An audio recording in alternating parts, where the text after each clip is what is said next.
morning, guys. I want to tell you about the bystander effect. So when you hear the word bystander, what's the first thing that comes to your mind? The first thing that used to come to my mind was the word innocent. But the problem with that is how much, to an extent, should we consider a bystander to be innocent? And what do we do to help society understand that the all for all and the none for one speech is counteracted to us all as a whole?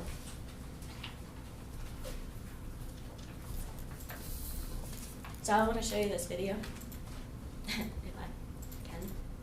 Oh, am I going the wrong way?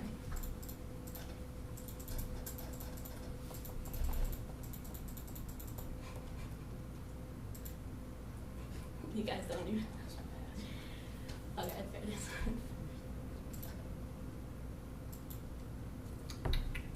Alright. So. Do you need volume? No, for some reason there's no volume, but thank you though. So what happens is, this is called the smoke room study. And this woman here is alone, right? And they fill the room up with smoke. Watch her face, ready? She's more likely to go over and check the smoke because she's by herself.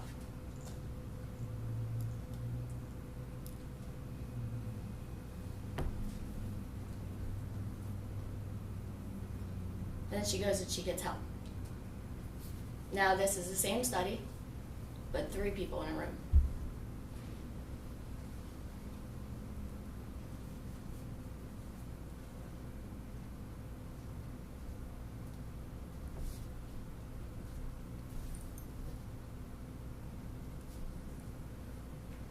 This woman's face, ready? She takes a second, she looks, right? She looks around to see if anyone's gonna say anything. And then she decides, oh, no one's gonna say anything? All right, neither am I.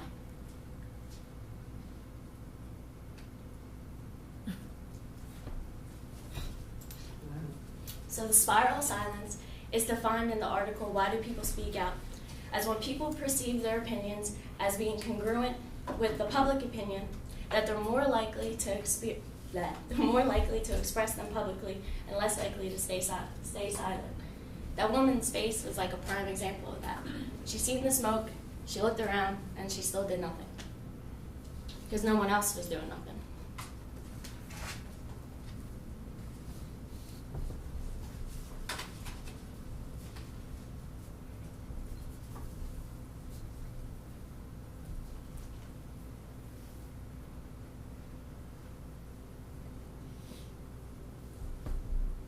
This is 5 minutes later.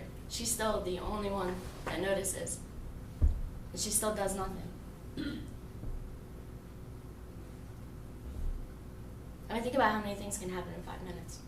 You know what I mean? Like if something horrible is happening and you're the only person in a group of people who sees it and you still don't do nothing. This is after 20 minutes. She sat there for 20 minutes. And then she finally decided, oh, you know what? Yeah, I should probably get out of here.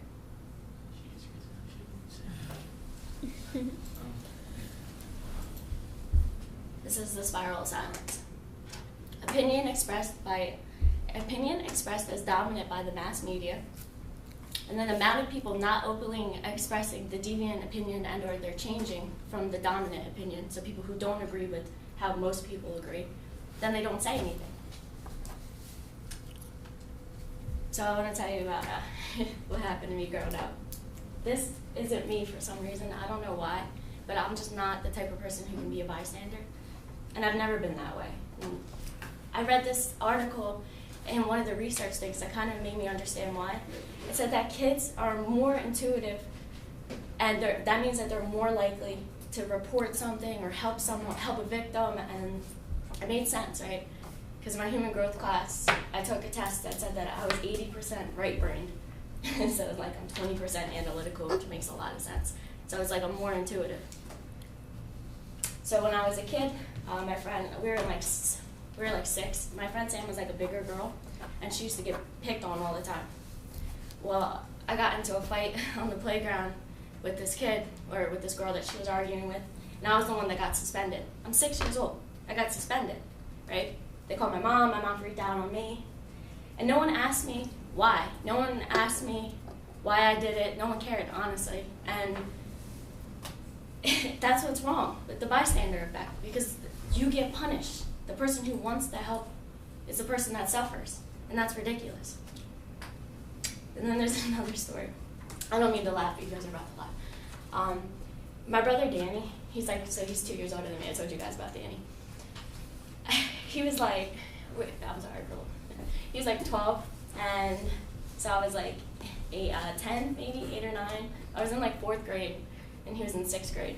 And we're at the bus stop, and this kid who was he's pretty big for a 12-year-old, you know what I mean? So he picks Danny up and throws him by his book bag. And my brother, now he's a big guy, but before, you know what I mean, before puberty, he's small and scrawny. And then his friend comes over to help him, but the bully pushes Mason down too. And then I run over and I kick the kid in the nuts, the groin. And I get to school, and this is our day of our field trip. And I get to school, and the kid is sitting in the principal's chair, icing himself, right? And they're yelling at me. They're telling me, how dare I? Who am I to touch somebody else? And when you're a kid, I'm trying to explain. He hit my brother, he hit Mason, he threw them down. Like, my brother was bleeding. They didn't care what I had to say, because I didn't stay silent. And society doesn't like when you're not silent. Also, here's another one.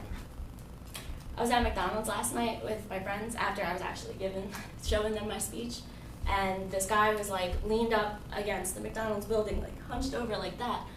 And I looked next to me and I was like, we should probably go do something. My friend's like, maybe he's drugged out, you know what I mean? Like, maybe he got into a fight with someone that works there. And we just start laying off all these topics of what should we do? Is it right to do? Is it our place to do it?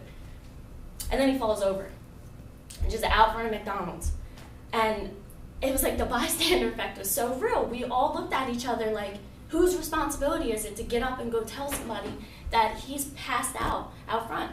So I parked the car, and they were telling me not to get out. It wasn't my job. But that dude just smacked his face on the concrete. Then whose job is it? I go in, they tell me they're gonna call the cops, I can leave, it's fine. I'm assuming they helped him. I would hope that they did, but we just got our food and we left. This happens so often, I feel like we're not even aware of it. My brother was telling me last week, he's out front of 7-Eleven, and this kid that he went to high school with is in a wheelchair. And he fell out of his wheelchair in front of 7-Eleven. And everybody sat there and looked. Nobody helped this guy. And then Danny was like, I don't know what to do. I mean, should I help it? Is it my responsibility? It's all those same questions that come over in your head. He ended up helping him.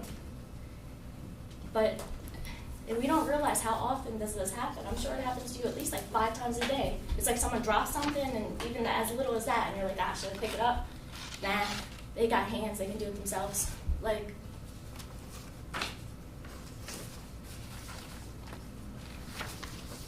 but on a bigger scale, there's this woman. Her name is Kitty Genovese.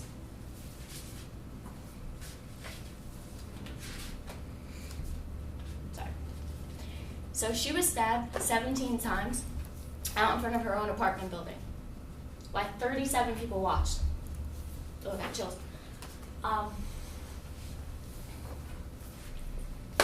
She was coming back from a parking lot, and this guy seen her, and his name was Mr. Mosley, and in this article I found, he said that he set out that day looking for someone to sexually assault and kill. So it was premeditated. She got away, actually. At first, she got away. She made it back to her own building, but when she got there, she was pounding on the door. Nobody let her in because she was bleeding, she was screaming.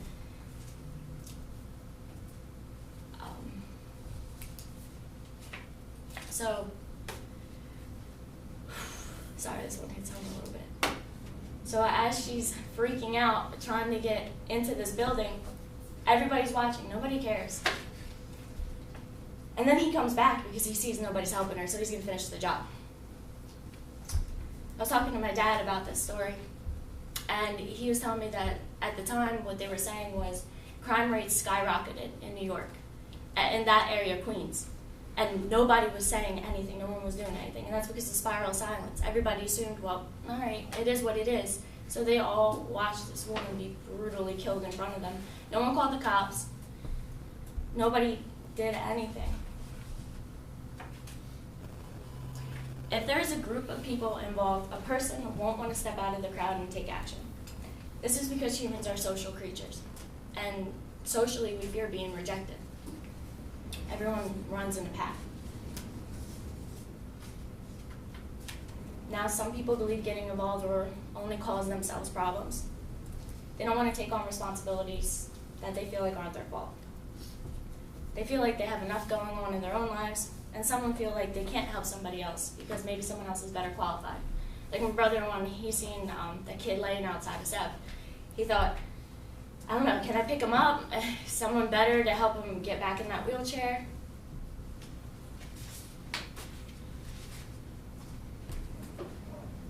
Some people choose to believe, though, that the situation is an emergency, so they don't want to intervene. Because if they feel like it's not life or death, then why should I do anything? But Kitty's a perfect example of that. It doesn't matter if it's life or death, you're still not going to do anything. And it's not that it's anybody's fault, it's human nature. You want to assume that somebody's better to do it than you, but the reality of the situation is we're all better to do it.